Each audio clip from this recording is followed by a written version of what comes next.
Buenos días, apreciados hermanos y amigos. Sean bienvenidos a vuestro canal, El Estandarte Adventista.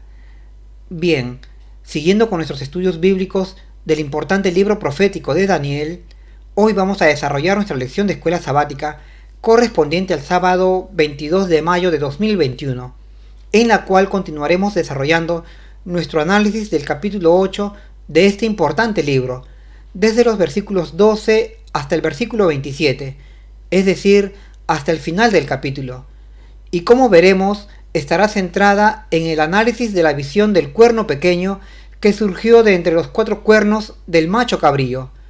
Cuerno pequeño que entendemos ilustra simbólicamente, en una primera etapa, al gran imperio romano, y en una segunda etapa, al muy influyente Vaticano romano o Roma papal, poniendo especial énfasis en nuestro análisis en esta segunda etapa, pues en realidad, apreciados hermanos, esta segunda etapa del cuerno pequeño o gran poder mundial del Vaticano que vio en visión el profeta Daniel es muy importante estudiar a la luz del marco profético del capítulo 8 del libro de Daniel, pues este poder de carácter político-religioso viene desarrollando con éxito una obra de engaño y destrucción en nuestro mundo, oponiéndose a Dios y echando por tierra la verdad bíblica que proviene del santuario. Esfuerzo que busca anular la obra de purificación o eliminación del pecado de entre el pueblo de Dios, obra que el Señor Jesús está efectuando en este momento en el lugar santísimo del santuario celestial, y que se resume en la idea de perfeccionar a su pueblo o iglesia a través de la observancia completa de sus santos mandamientos. Es por eso que este gran poder mundial busca anular la ley de Dios. Sin embargo, antes de continuar, queremos tener unas breves palabras de oración, pues es necesario iniciar el estudio de la palabra de Dios con oración. Oremos, apreciados hermanos. Querido Padre Celestial que estás en las alturas de los cielos, santificado sea tu hermoso nombre. Te agradecemos por esta gran oportunidad que nos das de estudiar tu santa e importante palabra profética, la cual es como la luz de una antorcha que nos alumbra cuando el lugar es oscuro, así como lo es en estos tiempos. Te pedimos en esta hora la ayuda de tu Santo Espíritu, para poder entenderla y también para poder explicarla y aplicarla en nuestras vidas, pues queremos honrarte andando en obediencia a tus santos y justos mandamientos. Te lo pedimos por nuestro Señor Jesús, con el perdón de nuestros pecados. Amén. Nuestra lección lleva por título Surgimiento del Papado.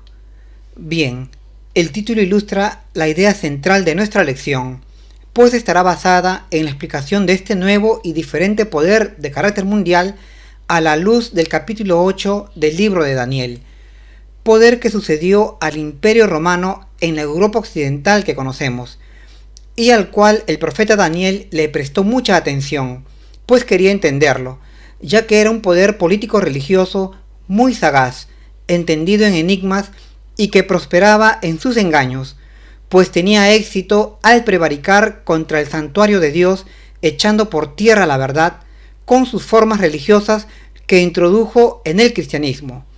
Sin embargo, como también veremos, la profecía nos adelantaba que este poder llegaría a su fin, y no por intervención humana, sino por intervención de Dios, en este final de los tiempos. En realidad, apreciados hermanos, el Vaticano o Papado Romano es un gran poder mundial a la luz de la profecía, y la coyuntura actual nos muestra su enorme influencia en el mundo entero, ya sea en los ámbitos políticos, económicos, religiosos, científicos, educativos o sociales. Influencia que seguirá creciendo hasta alcanzar la hegemonía mundial en este tiempo del fin. Y es por eso que la actual coyuntura global que vivimos no puede entenderse sin la consideración de este hegemónico poder papal. Como pensamiento guía o conductor de este estudio, tenemos un interesante versículo en 1 Tesalonicenses 2:3, que nos dice, hablando del surgimiento del papado romano en el contexto profético de Daniel 8. Nadie os engañe en ninguna manera, porque no vendrá sin que antes venga la apostasía.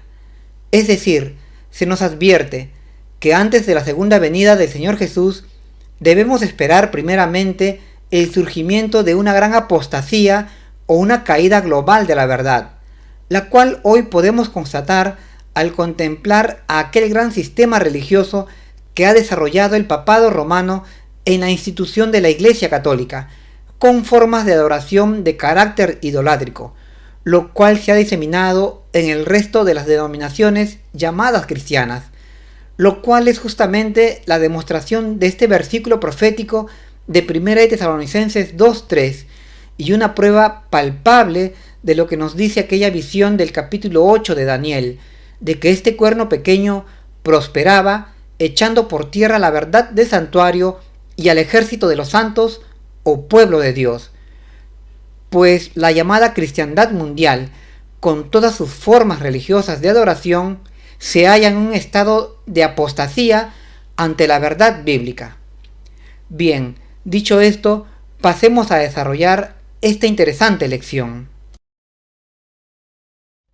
Tenemos un primer subtítulo que dice: Apostasía. Pregunta número 1.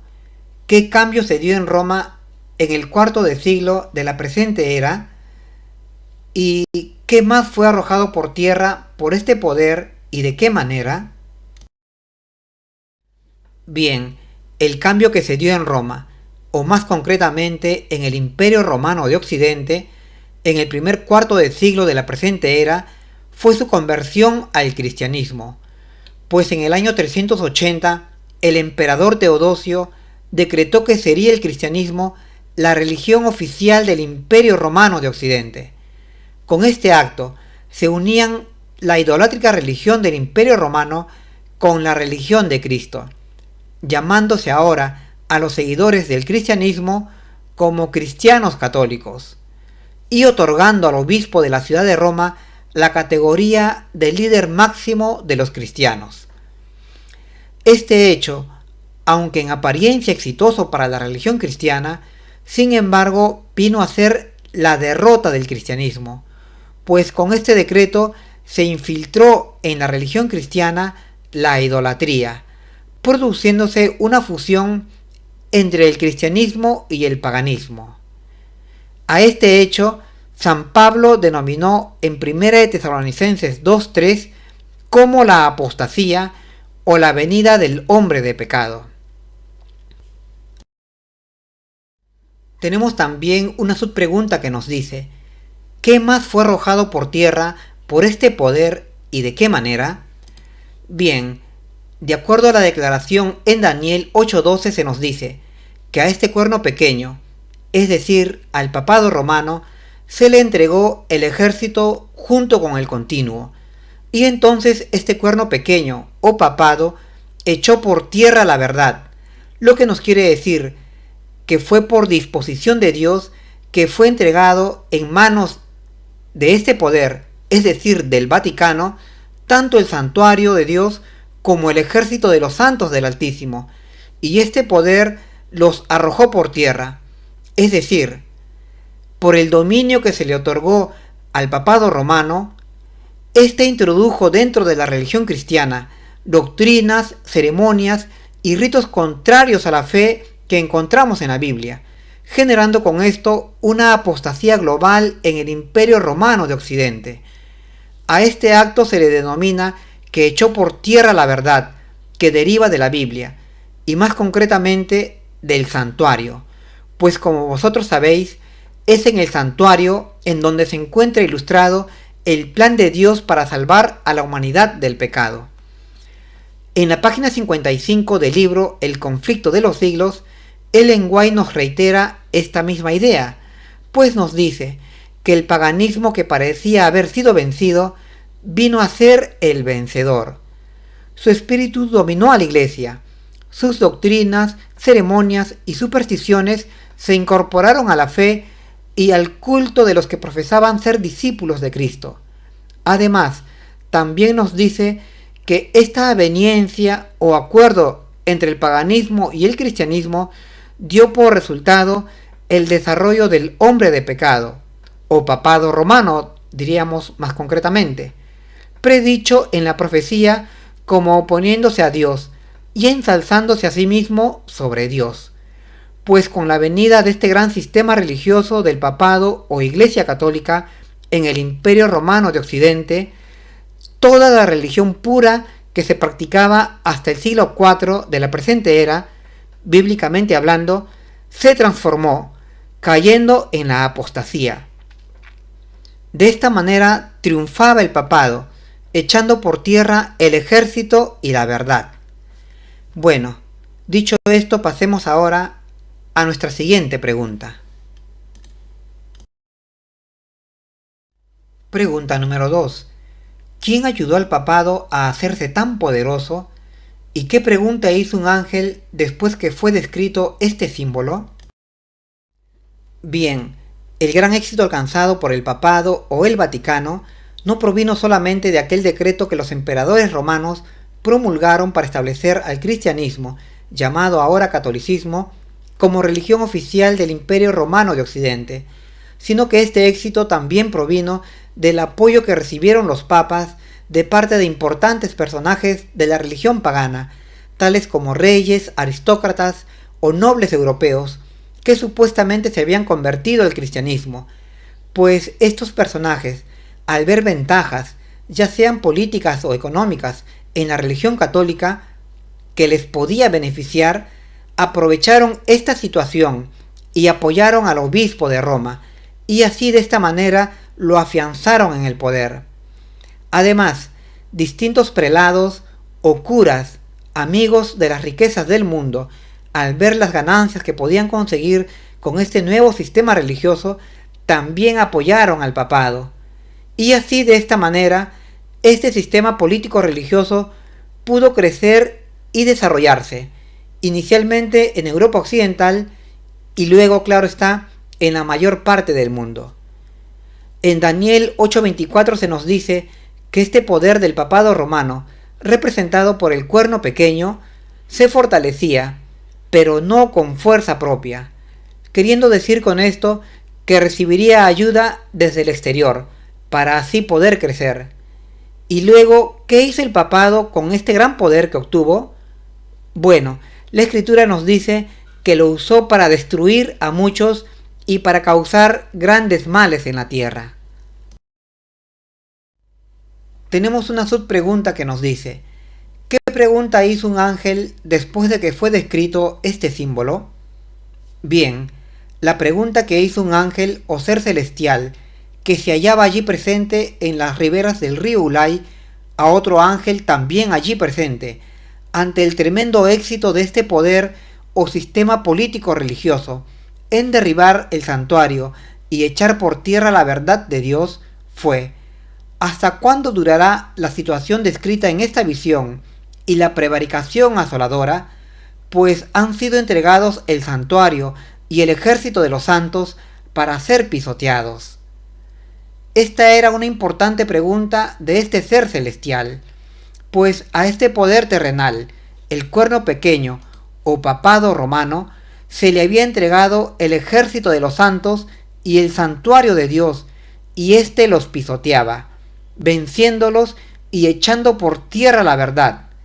Verdad que nosotros encontramos expuesta en la Biblia, la cual gira o procede del sistema del santuario, aquel santuario que Moisés levantó en el desierto como una copia del verdadero santuario que está en el cielo, el cual nos muestra o nos ilustra el plan de Dios para rescatar al hombre no solo de su culpabilidad o de sus pecados, sino también para curarlo de este flagelo.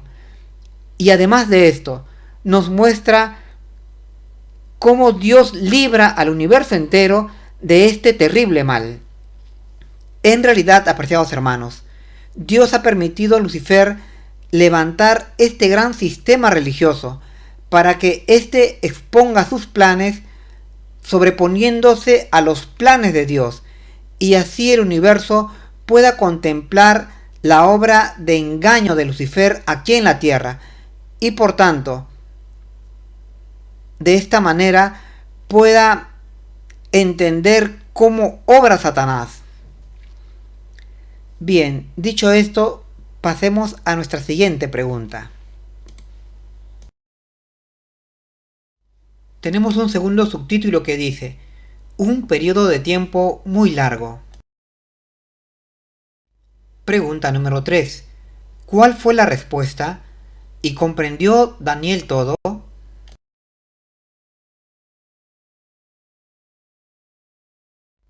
Bien, ante la pregunta formulada por el ángel, la respuesta que recibió de parte de su compañero, el otro ángel allí presente, en las orillas del río Ulai, fue: hasta 2300 tardes y mañanas, y luego el santuario será purificado.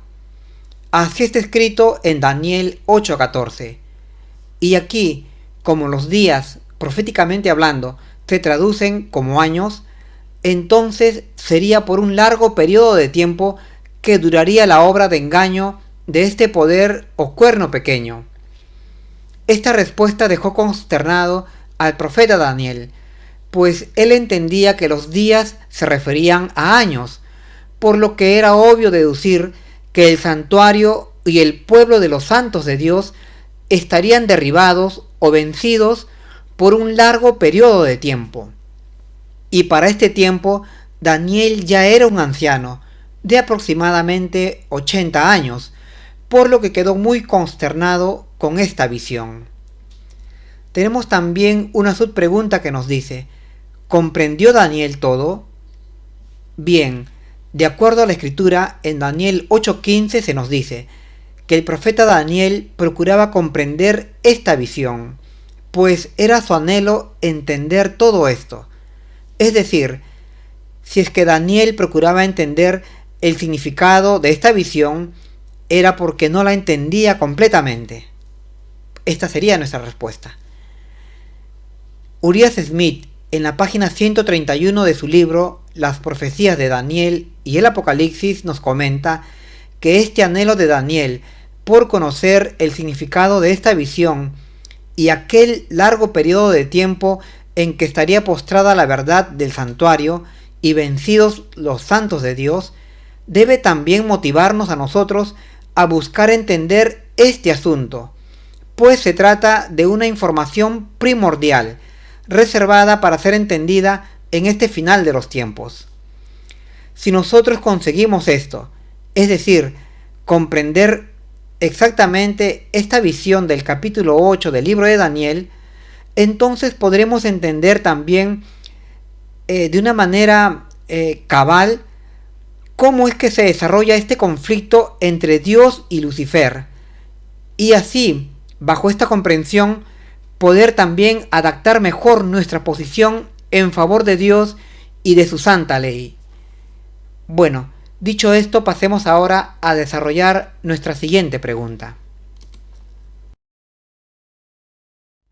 Pregunta número 4.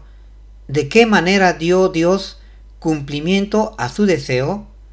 ¿Y cuándo regresó el ángel con otro mensaje? Bien, ante el anhelo del profeta Daniel por conocer el significado de esta importante visión profética, Dios, que conoce los pensamientos de sus criaturas, ordenó al ángel Gabriel que explicara a Daniel el significado de esta visión.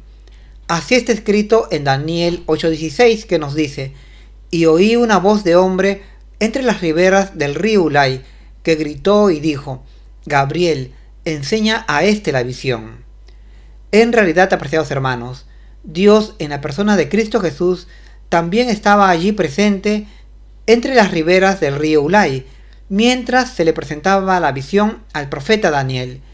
Y fue él que desde allí, con voz humana, ordenó al ángel Gabriel que descendiera y explicara la visión profética a Daniel, ya que era tal la importancia de este mensaje que había que explicarlo y registrarlo para dar luz al pueblo de Dios.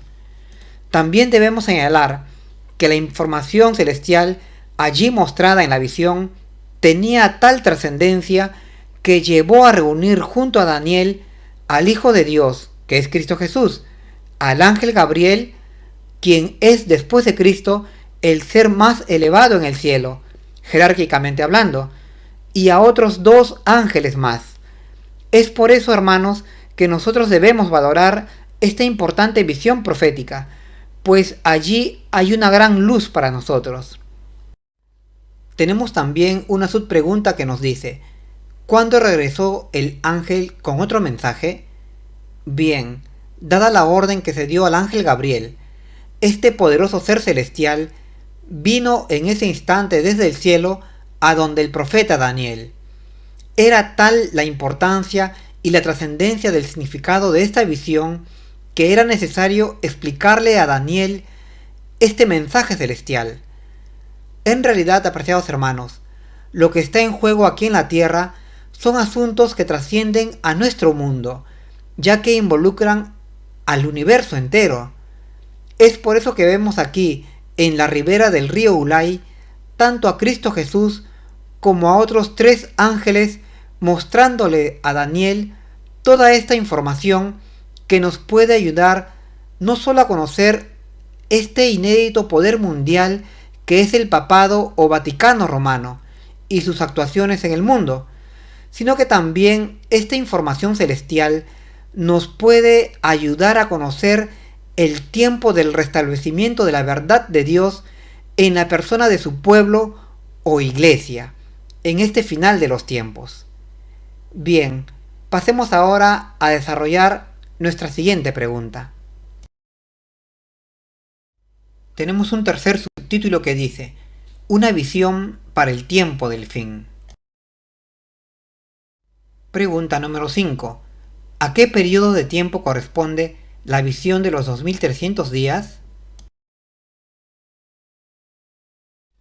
Bien, de acuerdo a las palabras que el ángel Gabriel expresó a Daniel, esta visión de los 2300 días y también de este cuerno pequeño echando por tierra la verdad y el santuario serían para el tiempo del fin. Esta declaración lo expresó 3 veces el ángel Gabriel, para que quedara claro que todo esto correspondería para el final de los tiempos, es decir, para nuestros días. Concretamente, en Daniel 8:17, el ángel Gabriel le dijo a Daniel: comprende, hijo de hombre, que esta visión es para el tiempo del fin.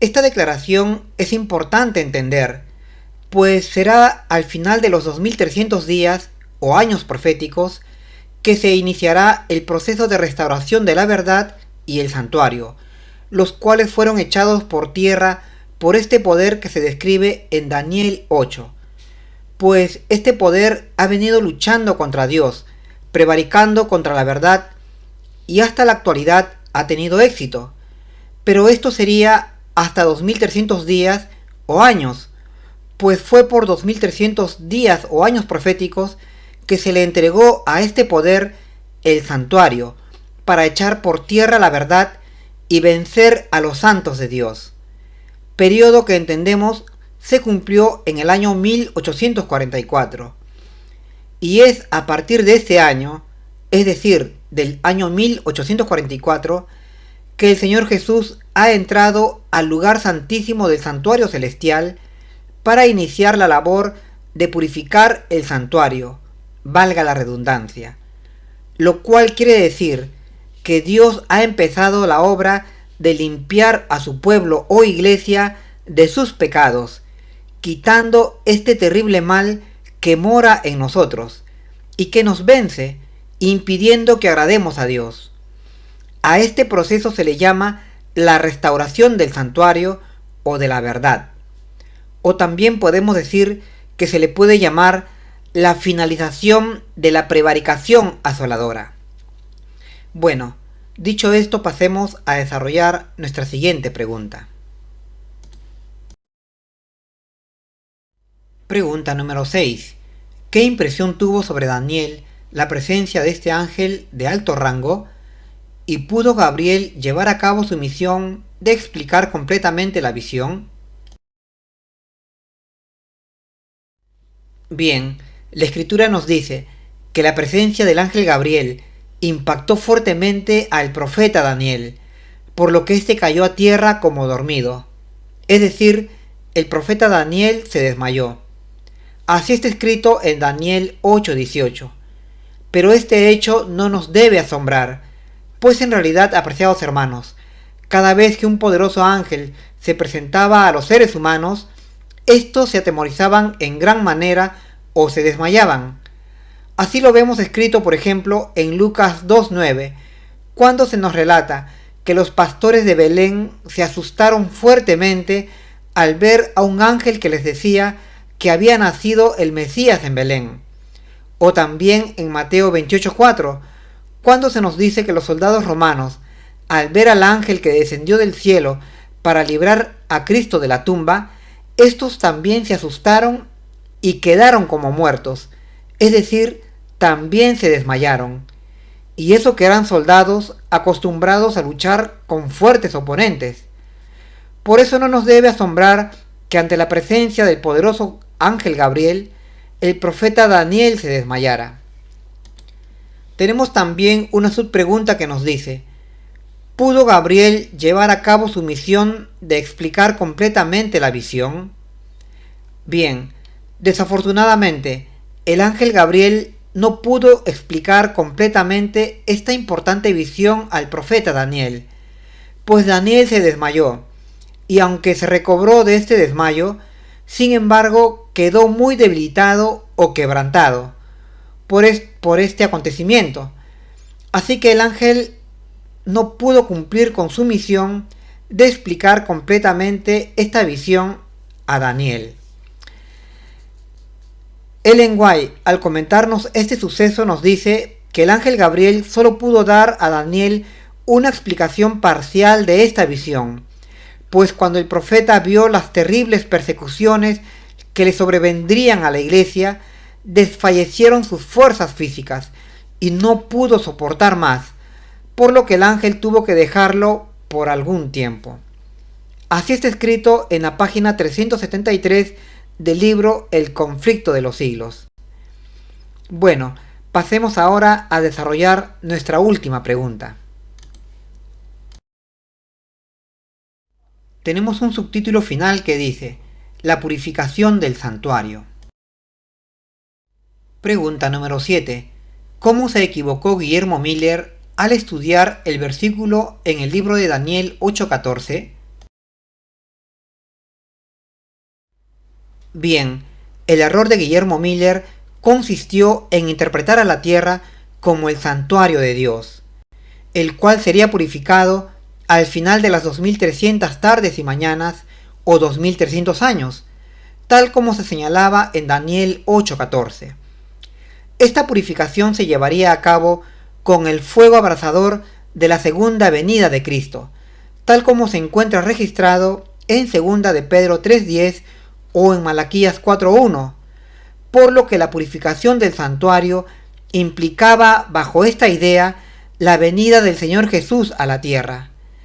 Es por esto que Guillermo Miller y sus seguidores se prepararon para recibir a Cristo, y así lo pregonaron en los Estados Unidos, de que en 1844 vendría el Señor a la tierra.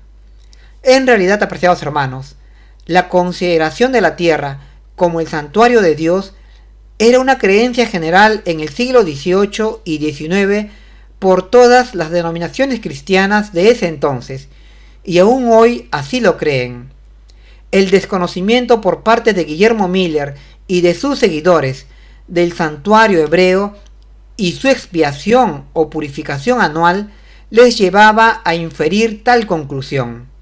Tenían pues un desconocimiento de la obra de Cristo en el santuario celestial y de la expiación final en este final de los tiempos, valga la redundancia, cosa que hoy nosotros sí entendemos, y es por eso que Guillermo Miller se equivocó en su interpretación de esta importante profecía acerca de las 2300 tardes y mañanas de Daniel 8:14.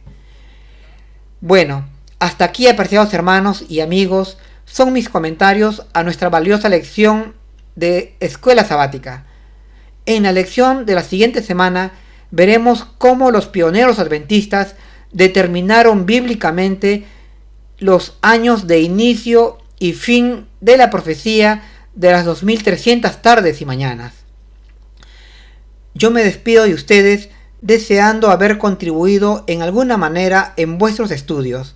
Es mi deseo en el nombre del Señor Jesús. Amén.